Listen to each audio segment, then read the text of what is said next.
평안하셨습니까? 오늘도 날씨가 좋아서 그런지 몰라도 많은 분들이 좀 좋은 곳으로 많이 떠나신 것 같아요. 예. 그래도 오늘 이렇게 좋은 날 하나님께 예배드리기 위해서 특별히 시간을 쪼개고 또 정성을 이렇게 모은 여러분들 위해 하나님께서 특별히 더 큰 사랑과 은총으로 함께 하실 줄 믿습니다. 물론 뭐 어쩔 수 없이 여러 가지 사정 때문에 함께 하지 못한 분들이 있습니다. 분들을 위해서 함께 기도해 주시고, 그리고 이 시간 함께 한 마음으로 하나님 앞에 예배드리는 그런 마음들이 다 될 수 있기를 바랍니다. 지난 한 주 동안 제가 참 감기가 무섭구나 이런 생각을 하면서 지냈습니다. 지난주 토요일 날 제가 감기가 들었는데, 그때는 목에서 잠깐 목이 좀 까시럽고 그래서 금방 낫겠지 생각을 했는데, 약을 계속 먹고 또 이렇게 하는 과정에서 참 그 목만 아픈 것이 아니라 뭐 기침도 나고, 그 다음에 몸살 감기도 더해지고, 그리고 배탈도 나고, 뭐 장염 증세도 있고, 또 위염 증세까지 앞에서 병원을 좀 다녔는데도 아직까지도 제가 좀 정신이 없습니다. 다 난 것 같은데도 좀 이렇게 그 마음이 좀 이렇게 들뜬 것처럼 이렇게 돼 있고, 그리고 다리가 아직도 이렇게 후두를 떨립니다. 그래서 참 저도 아직 여러분에 비하면은 아직 새파란데 제가 감히 여러분 앞에서 건강을 이렇게 이야기한다는 것 자체가 사실은 부끄러운 일입니다만은 관리를 잘해야 되겠다 이런 생각을 해보았습니다. 그러니까 성경 말씀을 쭉 읽어봐도 그렇고요. 우리 기독교의 복음의 중심이, 또 가르침의 초점이 뭐라고 생각을 하십니까? 여러분 생각해 보신 적 있으세요? 별로 생각할 것 없이 사실 하나님의 사랑이시죠. 하나님의 사랑. 무엇보다도 예수 그리스도 독생자를 통해서 죄인 된 우리를 용서해 주신, 우리의 모든 죄를, 허물을 용서해 주신, 그리고 대신 십자가에 달려 돌아가시게 하심을 통해서 우리의 모든 허물을 깨끗하게 씻어 주신 그 용서, 그리고 사랑, 그것이 바로 어떻게 보면 성경에서 우리를 향해 보여주시는 그런 하나님의 뜻과 계획, 그리고 복음의 중심이라고 말할 수가 있습니다. 성경에서 성경 그 창세기부터 요한계시록까지 쭉 읽어보면은 한마디로 이런 하나님의 은혜로 말미암아서 수많은 사람들이 용서를 받고 구원을 받는 그런 이야기들로 가득 차 있습니다.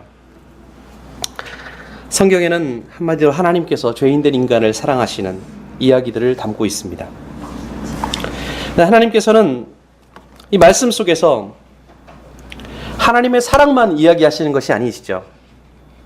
하나님께서 우리를 사랑하신다, 우리를 용서하셨다라고 하는 것만 말씀하시는 것이 아니고, 내가 너희를 사랑했고 내가 너희를 용서한 것처럼 너희도 서로 사랑하라, 너희도 서로 용서해라 라고 말씀을 하고 있습니다. 내가 거룩한 것처럼 너희도 거룩하고, 내가 사랑한 것처럼 그렇게 너희도 서로를 사랑하라. 이렇게 우리를 용서의 세계로, 하나님의 사랑의 세계로 초청하십니다. 그래서 오늘 말씀도 보면은 서로 인자하게 하며 불쌍히 여기며 서로 용서하기를 하나님이 그리스도 안에서 너희를 용서하심과 같이 하라. 골로새서 3장 13절 말씀을 한 구절 더 읽어드리면, 누가 네게 혐의가 있거든 서로 용납하여 피차 용서하되 주께서 너희를 용서하신 것 같이 너희도 그리하고 라고 말씀하고 있습니다. 마태복음이 다 주옥 같은 말씀들로 가득 차 있지만, 특별히 5장, 마태복음 5장부터 7장까지 그 말씀을, 이거 굉장히 좋은 하나님의 말씀, 산상수훈도 그 안에 들어있고요, 황금률도 들어있는 그런 귀한 말씀으로 우리가 받고 또 읽습니다. 근데 그 중에는 예수님께서 제자들에게 기도를 가르치시는 그런 내용이 있습니다. 기도를 어떻게 해라. 그래서 예수님께서 가르치시는 기도문, 주기도문 이렇게도 부릅니다만은 주님께서 우리들에게 기도에 대해서 가르치시는 그 내용 속에 보면은 우리가 우리에게 죄 지은 자를 용서해 준 것처럼 우리 죄를 사하여 주옵시고 라고 하는 그런 내용이 들어있죠. 주님께서 가르치신 이 기도문 내용 속에는 용서에 대한 그런 말씀이 있는데, 그 용서는 바로 우리가 우리에게 죄 지은 자를 용서해 주었을 때 하나님께서 우리의 죄를 용서해 주신, 또 우리가 하나님 앞에 우리 죄를 용서해 주십사라고 기도할 수 있다는 것입니다. 마태복음 6장에는 조금 더 자세히 기록되어 있습니다. 너희가 사람의 과실을 용서하면 너희 천부께서도 너희 과실을 용서하시려니와 너희가 사람의 과실을 용서하지 아니하면 너희 아버지께서도 너희 과실을 용서하지 아니하시리라. 무서운 말씀이죠? 큰 교훈을 주시는 말씀입니다. 중요한 것은 하나님께서 어떤 것을 행동하시거나 어떤 것을 결정하실 때에 우리가 어떻게 한다고 해서 우리의 행동에 따라서 하나님께서 움직이시는 분은 아닙니다.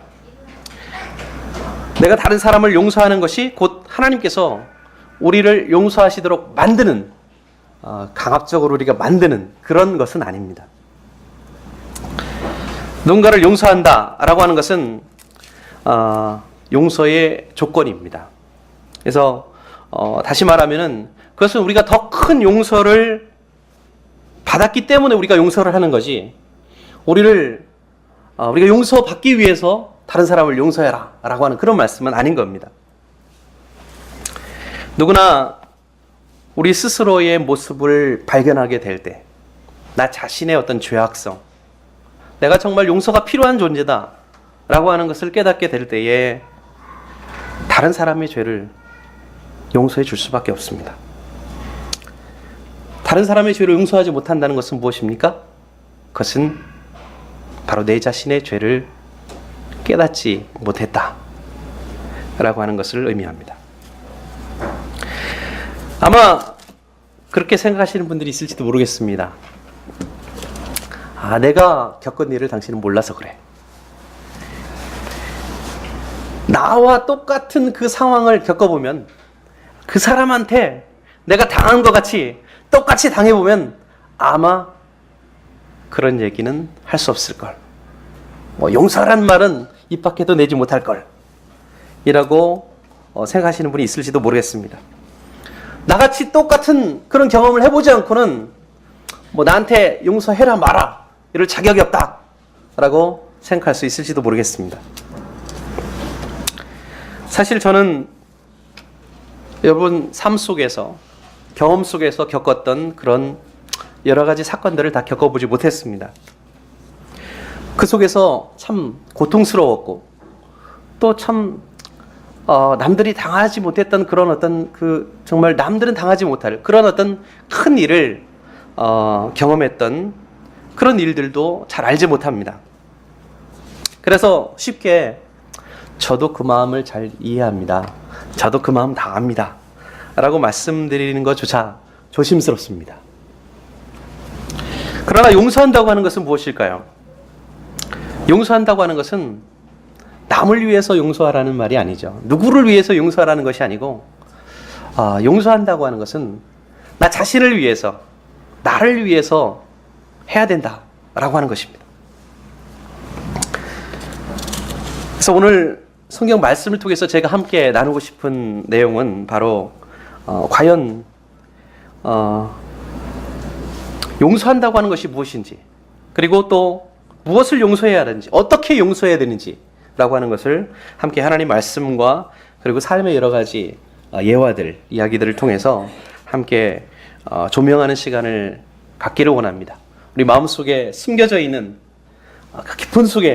깊은 곳에 숨겨져 있어서 아무도 열을 수 없었던 그 부분, 그 어두운 그런 상처, 이런 것들을 이 시간을 통해서 하나님 말씀 속에서 함께 생각해보는 시간을 가졌으면 합니다. 우리 한 민족의 역사를, 한국 민족의 역사를 보통 고난의 역사, 한의 역사 이렇게 이야기를 합니다. 왜 그렇습니까? 아주 오랜 역사를 통해서 주변의 강대국들의 침략을 받아왔고 그 외침 속에서, 그 압제 속에서 강대국의 어떤 논리에 의해서 분단 국가가 되었고 동존상잔의 그런 비극을 겪어야 했기 때문입니다. 그리고 그 비극은 아직도 현재 진행형이지요. 끝난 것이 아닙니다. 근데 이런 역사적인 배경을 가지고 있다 보니까 사실 우리 민족, 우리나라 사람들의 마음속에 뭐 용서라든지 뭐 사랑, 뭐 화해, 참 이런 것들이 참 어색합니다. 특히 보면 딴 나라 이야기처럼 들리기도 하고요. 우리 기독교인들조차도 우리 마음속에서는 한 군데 누구에게 대한 그런 분노, 미움, 용서하지 못한 그런 경험 이런 것들을 억누르고 있는 경우가 많이 있습니다. 그리고 억누르고 참고 있지만 여전히 마음속 깊은 곳에 풀지 못한 숙제로 남아 있습니다. 내 피 같은 돈을 떼먹고 도망간 그 친구, 나와 내 가족에게 피해를 입히고 도망가 버린 그 이웃, 동료, 잊고 싶지만 잊을 수 없는 그 사건이 가시처럼 내 마음 한 구석을 찌르고 있는 것이죠. 저만의 이야기는 아니죠. 근데 뜻밖에도 세상에는 용서와 관련된 훈훈한 이야기들도 참 많이 있습니다. 많이 들어보셨겠지만 한국 전쟁 때 교회를 목회하시는 그리스도인들도 마찬가지고요. 교회를 담당하시는 목회자들도 많이 이남으로 피난을 갔습니다. 그러나 그 가운데서 떠나지 않은 교인들을 지키고 함께 이제 신앙생활을 예배를 드리고자 남아있는 분이 한 분이 계셨어요. 손양원이라고 하는 목사님인데 그분에게는 두 아들이 있었습니다. 근데 북한군들이 막 이렇게 진주해가지고 내려오면서 그 아들들을 잡아서 죽였습니다. 근데 나중에 다시 그 수복이 되고 회복이 되는 그 과정에서 그 북한 병사가 살인자로 잡혀서 이제 사형을 당하게 됐는데 그 손양원 목사님이 두 아들을 죽인 그 사람을 북한군 병사를 용서를 해주면서 자기 양아들을 삼겠다고 한 그 일화가 우리 널리 알려져 있습니다.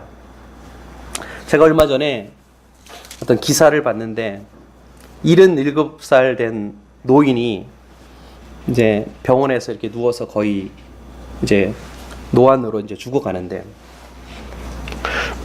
그 노인이 어떤 사람이었는가 하면 20년 전에 10살 된 아이를 유괴했던 사람이었습니다. 유괴만 한 것이 아니고 유괴해서 그 아이를 죽이려고 총으로 쐈습니다. 총으로 쐈는데 그 총알이 눈을 관통하고 지나갔지만 마침 이렇게 버려졌는데 지나가는 사람에 의해서 구출을 받아서 눈은 실명을 했는데 목숨만은 건졌습니다. 그리고 20년이 지났습니다. 20년 동안 그 사건은 미제 사건으로 영원히 풀리지 않는 그 사건으로 남아 있었어요. 근데 그 사건을 푼 것은 과학수사 이런 것이 아니었고 그 노인의 마음 속에 계속 그 마음을 아프게 만들었던, 찔렀던 양심의 가책이었습니다. 그 노인이 거의 이제 죽어가는 그 상황 속에서 77세가 됐고요. 자기가 죽이려고 했던 그 아이는 이제 32살 성장한 이제 그 성인이 됐습니다. 그 마음속에 가책을 이기지 못해서 그만 20년 전에 자기가 지은 죄를 이제 고백을 하는 거예요. 사람들에게.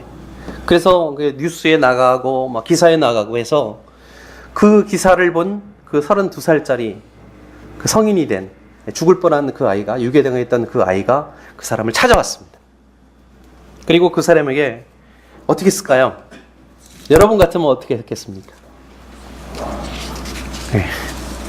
막 죽일 놈 살릴 놈 하면서 아마 온갖 욕설을 다 퍼부었을 수도 있었을 거고요. 저주할 수도 있었을 겁니다. 어떻게 하면 복수할 수 있을까? 복수의 칼을 갈고 그 사람을 찾아왔을 수도 있습니다. 그러나 그 젊은이는 오히려 그 반대였습니다.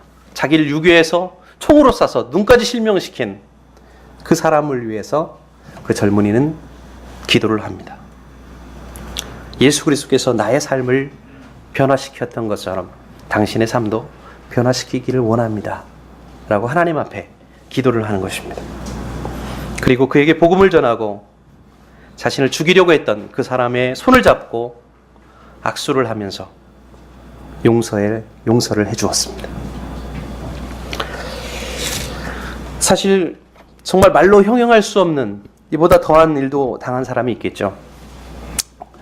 그런 어떤 경험 속에서 실망하게 되었을 때 그런 마음과 상처를 치료받는다라고 하는 것은 참으로 어려운 일입니다. 그러나 조금 깊게 생각하면 우리를 용서하기 위해서 십자가에 달려 죽으신 아들을 독생자를 십자가에 달려 죽게 하신 하나님께서 지불하신 그 놀라운 사랑과 그 은혜, 그 용서, 그것에 비하면 나에게 상처를 준 다른 사람을 용서하기 위해서 지불해야 될 그런 고통은 오히려 작은 것이고 그 자존심은 아무것도 아니다 라고 하는 것을 깨닫게 됩니다. 여러분은 어쩌면 도저히 상상할 수 없는 힘든 경험과 상처를 다른 사람에게서 받았을 수도 있을 것입니다. 그래서 그런 상처를 치료받고 다른 사람을 용서한다고 하는 것은 하나님의 기적이 아니면 도저히 불가능한, 이루어질 수 없는 그런 인생의 가장 큰 과제며 숙제일 수도 있을 것입니다. 그래서 어떤 사람은 용서의 여정은 길고 험하다라고 이야기를 했습니다. 우리가 인생을 살아가면서 쓰디쓴 인생의 그 진실이 있습니다. 그것은 이 나쁜 사람들만 벌을 받아야 되는데 이 좋은 사람들도 선하게 살아가려고 하고 교회 열심히 다니고 또 좋은 일을 많이 한 그런 사람들이, 법을 잘 지키는 사람들이 이 안 좋은 일을 겪는 거예요. 좋지 않은 일이 그들 위에도, 그들의 삶 속에도 생기는 겁니다. 그럴 때마다 뒤따라오는 감정이 무엇입니까? 분노와 고통이죠. 왜 나에게? 나같이 이렇게 열심히 살려고 한 사람에게, 가족들을 사랑하고 돌보고 좀 선하게 살려고 했던 나에게 왜 이런 일이 생겼을까? 이건 아니야. 뭔가 잘못된 거야. 나는 정말 실패자인가? 하나님께서 정말 나를 버리신 것인가? 그때 사탄이 이야기합니다. 하나님은 더 이상 너를 사랑하지 않아. 하나님이 너를 보호할 수 없어. 하나님은 사실 없어. 사탄은 끊임없이 우리 마음속에 결코 다른 사람을 믿거나 용서하지 말라고 속삭입니다. 여러분이 겪고 있는 그 일들로 인해서 여러분은 완전히 실패했고 그리고 다시는 일어설 수 없다라고 말합니다. 그러나 우리는 하나님의 말씀과 약속으로부터 마음 깊은 속에서 흘러나오는 그 부정적인 음성, 그 음성을 이겨낼 수 있어야 합니다. 우리는 그 문제를 해결할 수 있다. 우리는 그 문제를 잊을 수 있다. 예수님께서 가르치신 것처럼 기도할 수 있어야 된다는 것입니다. 용서하고 용서를 구할 수 있어야 합니다. 용서는 참으로 긴 여정이고 과정입니다. 그래서 용서하기 위해서 좀 겪어야 되는, 밟아나가야 되는 과정과 단계가 있습니다. 그 단계의 첫 번째는 진실을 피하지 말고 하나님의 치료의 손길에 맡기라는 것입니다. 진실을 피하지 말라는 것입니다. 여러분에게 고통을 정말 함께 나눌 만하고 또 그런 어떤 고민을 나눌 만한 어떤 믿을 만한 사람을 주변에서 한번 찾으시라는 것입니다. 그리고 그분을 여러분의 위안자로 그리고 기도의 동역자로 삼으라고 하는 것입니다. 그리스도의 영적인 여정을 함께 나눌 수 있는 그런 성숙된 분을 찾아서 함께 의논하고 또 상의해 보라는 것입니다. 여러분 마음속에 있는 그 비밀을 함께 나누어야 된다라고 하는 것이 바로 첫 번째 단계입니다. 이 사실 비밀스러운 어떤 기억이라고 하는 것, 나만 알고 있는, 내 마음속에 숨어있는 그 비밀스러운 그 기억이 고통을 줄 때가 참 많습니다. 이 88살 먹은 이 노인이 결국 자기의 죄를 고백할 수밖에 없었던 것은 무엇입니까? 그 마음속에 숨어있는 그 과거의 비밀, 그 비밀이 그를 고통스럽게 했기 때문에 고백할 수밖에 없었던 것이죠. 어떤 아이가 어린 시절 이제 형하고 동생입니다. 같이 장난을 하다가 돌을 막 던지다가 그만 할머니가 기르던 아주 애지중지하는 씨암탉을 딱 맞춰서 죽여버리고 말았습니다. 그 광경을 목격한 형이 동생이 이제 맞춘 거죠. 그것을 이제 빌미로 삼아서 계속 심부름도 시키고 뭐 맛있는 것도 빼앗아 먹고 하는 것입니다. 그 동생은 계속 마음속에 가책을 받아서 양심의 그 가책 속에서 살게 됩니다. 그러다가 도저히 참을 수가 없어서 참다가 눈물을 흘리면서 할머니에게 고백을 합니다. 할머니, 제가 할머니 닭을 죽였어요. 그러자 그 할머니는 웃으면서 그 아이를, 손자를 안아줍니다. 그리고 말하기를, 나도 다 알고 있었단다. 그리고 이미 너를 용서해 주었어. 다만 내가 나를 믿고 나에게 스스로 고백하기를 바랬단다. 우린 결코 죄의 비밀로 인해서 고통을 당해서는 안 됩니다. 야고보서 5장 16절 말씀에는 이러므로 너희 죄를 서로 고하며 병낫기를 위하여 서로 기도하라. 의인의 간구는 역사하는 힘이 많으니라 라고 말씀하고 있습니다. 주로 이 말씀 속에서 우리가 인용하는 부분은 뒷부분이죠. 서로 기도하라. 의인의 기도는 간구하는 힘이 많으니라. 기도하면 하나님께서 능력을 부어주신다. 기도를 응답해 주신다.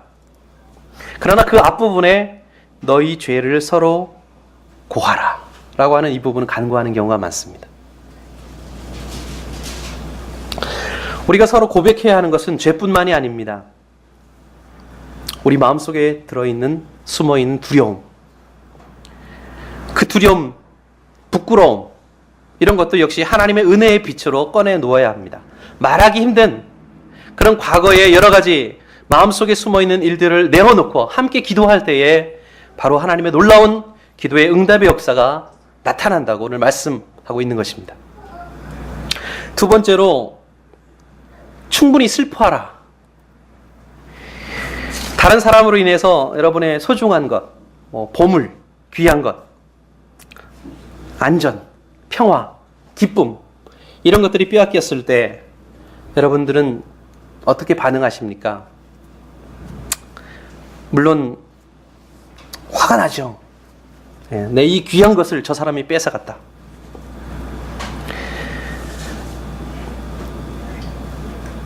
아무도 그것을 갚아주지 않는 그 현실 속에서 하나님께 대해서 또 현실에 대해서 화가 나고 분노할 수도 있을 것입니다. 그러나 그렇다고 해서 지나가는 일이 돌아오지는 않습니다. 돌이켜지지는 않습니다. 계란이 깨졌을 때 다시 그것을 붙일 수가 없습니다. 다시 동그란 계란이 될 수가 없습니다. 그러나 단지 그런 일이 없었다는 것으로 그냥 덮어두고 마음속에 이렇게 숨겨두는 것만으로는 그 일이 완전히 해결되지 않습니다. 슬퍼할 일은 슬퍼하고, 화난 일에 있으면 화를 내고, 또 고통스러운 일에는 고통을 표현하라 라고 하는 그런 심리학자들의 그런 조언이 있습니다. 여러분, 우리 성경에 보면은 욥기나 시편 말씀을 보면은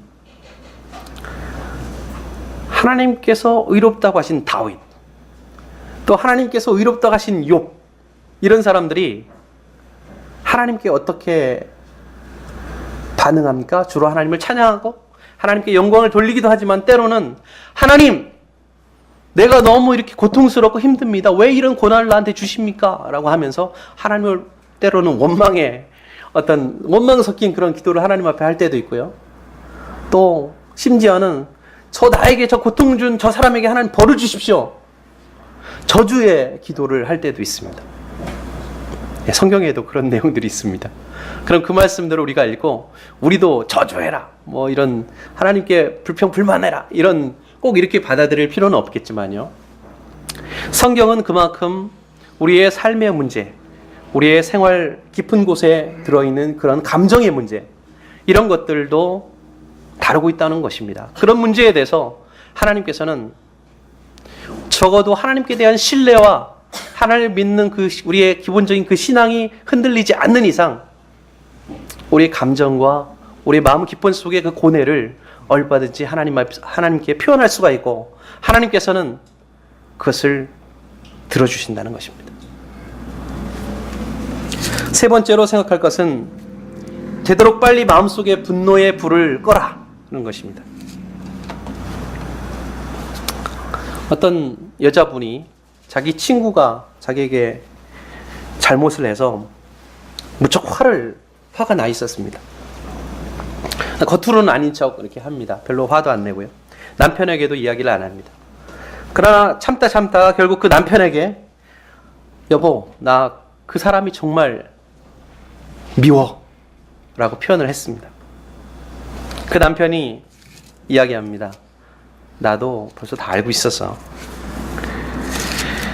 당신이 딴 사람들하고 이야기할 때 항상 그 사람에 대해서 이야기를 하면서 계속 수근거리고 또 그 사람에 대한 험담을 하는 걸 내가 다 들었어. 근데 그런 험담을 하는 것보다는 뒤에서 이렇게 이야기하기보다는 그 친구의 문제에 대해서 직접 나한테 얘기를 하기를 바랬다라는 이야기를 합니다. 다른 사람을 욕할 때마다 여러분 어떤 일이 일어난다고 생각하세요?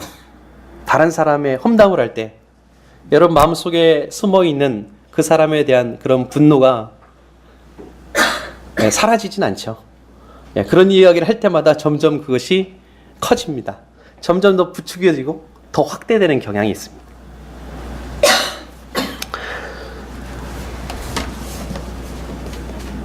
여러분 대화 중에서 다른 사람의 험담이나 부정적인 이야기가 나올 때 어떻게 하십니까?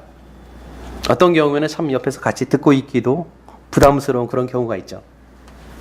그러나 그럴 때마다 그냥 고개를 끄덕이거나 듣는 것보다는 오히려 화제를 다른 것으로 돌리는 것이 현명한 일입니다.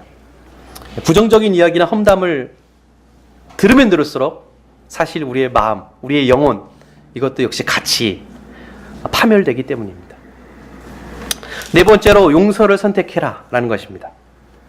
파수리 전자님께서 용서, 죄에 대해서 항상 말씀을 전하실 때 그것은 선택이다 라고 말씀을 하십니다. 우리가 죄를 지을 수 있다, 죄를 짓는다 라고 하는 것도 우리의 선택이고, 용서하는 것도 역시 우리의 선택입니다. 예수님의 말씀 가운데 참 이해하기 어려운 그런 말씀이 있습니다. 제자들에게 내 원수를 사랑해라. 이 마태복음 5장 7장에 있는 그 산상수훈 말씀을 읽어보면은 뺨을 맞으면 오른뺨을 치고 그 속옷을 달라면 겉옷까지 주고, 이런 말씀들, 원수를 사랑해라, 이런 말씀들은 참 우리가 실생활 속에서 참 적용하기 어려운 말씀입니다. 나는 너희에게 이르노니 너희 원수를 사랑하며 너희를 핍박하는 자를 위해서 기도하라.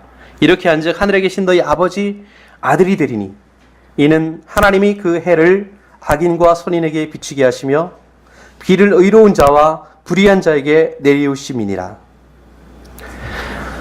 세상에 어떤 사람이 원수조차도 사랑할 수 있을까요? 특히 그 원수가 아직도 우리들에게 피해를 주고 있다면 말입니다. 잠깐 마음을 가다듬고 예수님의 이 말씀이 과연 무엇을 의미하는가 한번 생각해 보겠습니다. 먼저 이 말씀 속에서 예수님은 원수와 화해하라 이런 말씀을 하고 있지는 않습니다. 화해하라 라는 명령은 없습니다. 혹은 헤어진 친구와 다시 만나라, 다시 친구가 되라 라고 말씀하고 있지도 않습니다. 화해라는 건 무엇일까요? 화해는 서로 협의에 의해서 상호 간의 어떤 동의 가운데 이루어지는 것이죠. 그러나 용서는 일방적인 것입니다. 우리는 용서하기로 개인적으로 선택할 수 있습니다. 비록 다른 사람이 용서를 구하지 않는다고 해도 말이죠.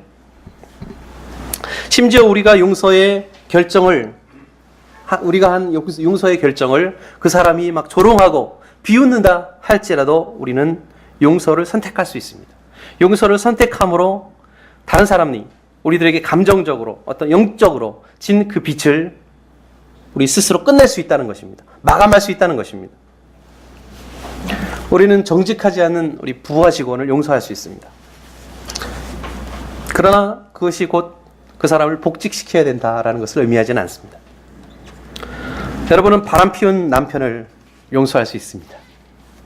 그러나 반드시 다시 같이 살아야 되는 것은 아닙니다. 이게 무슨 말이죠? 우리는 자신을 위해서 용서해야 된다는 겁니다. 자기 스스로를 위해서요. 꼭 남을 위해서 남이 용서를 구하기 때문에 내가 용서를 하고 용서를 구하지 않으면 내가 용서하지 않고 이런 것이 아니고요. 우리 스스로를 위해서 용서하라는 그런 말씀입니다. 그 용서를 우리가 잠재웠을 때, 그 분노를 잠재웠을 때 그 유익은 다른 사람들에게 있는 것이 아니라 바로 나에게 있기 때문입니다. 둘째로 예수님께서는 우리가 원수를 좋아해야 된다 라고 말씀하지 않았습니다. 좋아한다고 하는 것은 무엇입니까? 사실 좋아하는 감정은 속에서 우러나옵니다. 저절로 그냥 우러나오죠. 같이 있으면 왠지 그냥 기분이 좋고 같이 있으면 편하고 좋아하는 사람과 함께 있으면 마음이 즐겁습니다. 어떤 사람들과 같이 있는 것이 다른 사람들과 이제 같이 있는 것보다 더 즐거운 그런 사람들이 있습니다. 그렇기 때문에 이 좋아하고 좋아하지 않는다라고 하는 것은 억지로 되는 것은 아닙니다. 마음속에서 그냥 우러나오는 것이죠. 저절로 되는 것입니다. 그러나 사랑은 언제나 지적, 의지적인 선택을 요청합니다. 좋아하는 것이 감정적이라고 한다면 사랑한다라고 하는 것은 의지적입니다. 그래서 고린도전서 말씀은 이 사랑의 특징을 잘 묘사해주고 있죠. 사랑은 오래 참고 참는 거예요. 사랑은 온유하며 투기하는 자가 되지 아니하며 사랑은 자랑하지 아니하며 교만하지 아니하며 무례히 행치 아니하며 자기의 유익을 구치 아니하며 성내지 아니하며 악한 것을 생각지 아니하며 불의를 기뻐하지 아니하며 진리와 함께 기뻐하고 모든 것을 참으며 모든 것을 믿으며 모든 것을 바라고 모든 것을 견디느니라. 참고 또 참고 견디고. 이 사랑이라고 하는 것이 예측 불가능한 감정적인 어떤 동요가 아니라 어떤 선택된 것이다. 내가 선택할 수 있는 것이다. 라고 하는 것을 깨달을 때 우리는 비로소 원수를 용서할 수 있습니다.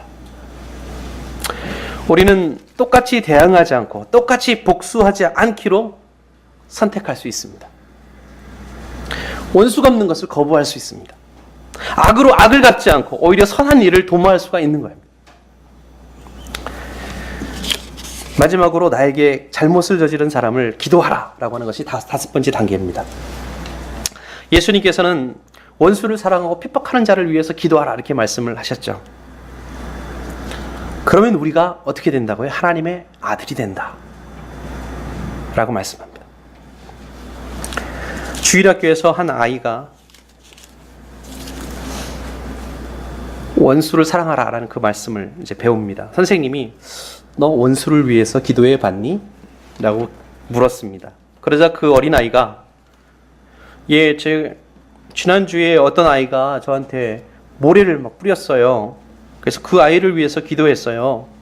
그래서 어떻게 기도했니?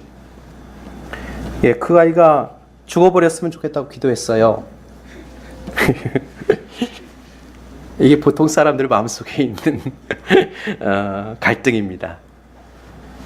오랫동안 미워하는 사람을 위해서 참 기도한다는 것, 미워했던 그 사람을 위해서 기도한다는 것 참 어려운 일입니다. 우리가 하나님의 자녀라면 그러나 그렇게 해야 된다라고 말씀합니다. 미워하는 사람을 저주하는 기도가 아닌 그들을 위해서 기도할 수 있어야 된다고 하는 것입니다. 그 사람의 이름을 불러보고 그의 형편과 그의 입장을 놓고 한번 기도해 본다면 반드시 하나님께서는 우리 마음속에 그 사람을 용서할 수 있는 능력을, 마음을 주시고 우리 마음속에 있는 분노의 장벽을 깨뜨려 주실 것이고 용서할 수 있는 능력을 주실 것입니다. 다른 사람을 용서한다고 하는 것은 그리 쉽고 간단한 과정이 아닙니다. 제가 지금까지 말씀드린 그런 이 단계, 한 단계 한 단계를 통해서 서서히 우리가 노력할 수 있고 노력해야 됩니다. 그러나 정말 마음속에 큰 상처를 입었을 때 말처럼 쉽게 용서할 수 없는 그런 경우가 많이 있습니다. 그럴 때는 시간이 필요하죠. 시간을 두고 실제적으로 이런 단계들을 밟아 나가야 된다라고 하는 것입니다. 어떤 젊은 사람이 살인을 했습니다. 그래서 살해 혐의로 법정에 서서 이제 판결을 받는데 피고인이 됐습니다. 그 사람은 전에 전과도 있고 여러 번 재판을 받은 전력이 있기 때문에 아주 노련합니다. 별로 두려워하지도 않고요. 그 자기에게 그 판결을 하는 그 판사를 분노에 찬 그 눈으로 바라봅니다. 자기가 사람을 죽여놓고 오히려 떳떳한 거예요. 거만한 거예요. 그 피해자의 가족들은 2주 동안 그 재판이 진행되는 동안에 계속 그 자리에 앉아 있었습니다. 그리고 마지막에 재판이 끝나는 날 마지막으로 피해자의 가족들에게 발언권이 주어졌습니다. 할머니와 그 죽은 사람의 할머니와 어머니가 이제 발언을 하는데 이야기를 합니다. 직접 그 살인자에게 이야기를 하는 겁니다. 그 어머니가 먼저 이야기를 했고 그 다음에 이제 그 할머니가 이야기를 했습니다. 그러나 그 두 사람 모두 그 사람에게 대해서 이렇게 이야기를 했습니다. 당신은 하나님의 법인 하나님을 사랑하고 하나님을 너희 마음과 뜻과 정성을 다해서 사랑하라는 법을 깨트렸습니다. 당신은 당신의 이웃을 당신과 같이 사랑하는 그 법을 깨트렸습니다. 저는 당신의 이웃입니다. 그 나이든 여인이 말합니다. 그러나 당신이 만약 나에게 편지를 쓴다면 저는 당신에게 답장을 보내겠습니다. 저는 여기에 2주 동안 당신이 앉아서 재판 과정을 지켜봤고 16개월 동안 당신을 미워하려고 노력했습니다. 그러나 나는 당신을 미워할 수가 없었습니다. 다만 나는 당신의 선택에 대해서 안타깝게 생각합니다. 그 할머니가 이야기를 끝내자 그 피고의 얼굴은 땅을 향하고 있었습니다. 그의 눈빛에선 더 이상 거만한 모습을 찾아볼 수가 없었습니다. 그의 내면에 있던 파괴적인 악의 세력은 자비로운 신앙적인 용서 앞에서 힘없이 무너져버리고 말았던 것입니다. 자신을 납치해서 죽이려고 했던 사람을 용서하고 또 손자를 죽인, 아들을 죽인 분노에 가득 찬 그 살인자를 용서한다는 것은 인간으로서는 참으로 어렵고 힘든 일입니다. 용서는 참으로 길고 힘든 여정입니다. 그러나 만일 하나님이 놀라운 은혜로 우리의 모든 죄를 용서하셨고 그러기에 우리가 역시 다른 사람을 용서하는 것이 마땅하다고 한다면 오늘 용서를 위해서 우리에게 상처를 주고 우리 마음속 깊은 곳에 아픔을 준 그 사람을 위해서 오늘 제 1단계 과제를 한번 실천해보는 우리 모두가 되기를 예수님의 이름으로 축원합니다.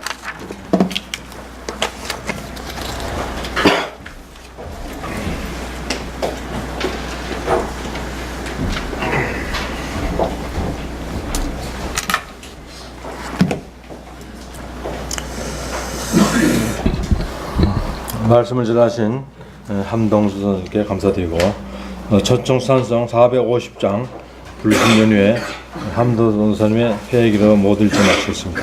453장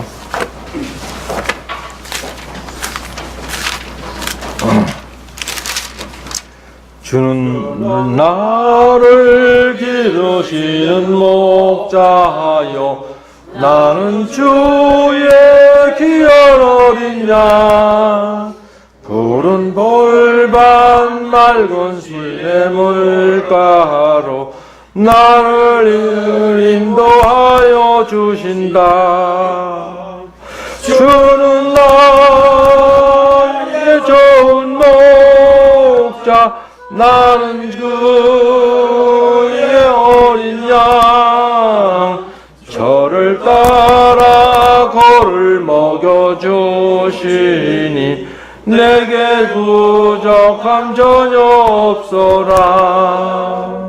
예쁜 새들 노래하는 아침과 노을 비기는 고을하오네. 사랑하는 나의 목자 음성이 나를 언제나 불러주신다. 주는 나의 좋은 목자, 난 그의 어린 양. 저를 따라 벌을 먹여주시니 내게 부족함 전혀 없소라. 못된 짐승 나를 해치 못하고 거친 비바람 상치 못하리. 나의 주님 강한 손을 펼